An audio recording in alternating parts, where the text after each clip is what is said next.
Olha essas duas pesquisas feitas aqui.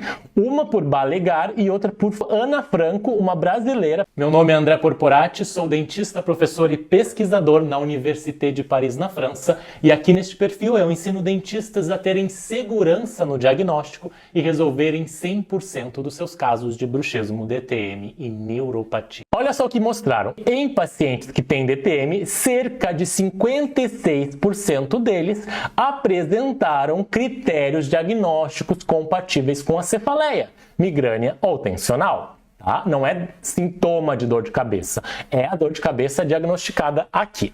Já o contrário, olha que interessante, em quem tem cefaleia, migrânia ou tensional, 86% dos pacientes apresentaram sinais e sintomas de disfunção temporomandibular.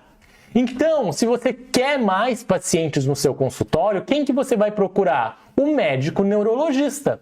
Por quê? Porque 86% dos pacientes da cefaliatria, da parte de dor de cabeça, também tem sinais e sintomas da DTM. E eu preciso tratar a DTM junto com o tratamento da cefaleia para que meu paciente tenha uma melhora significativa. Se você quer saber mais sobre isso, escreva ATM aqui nos comentários para receber uma aula completa sobre o assunto.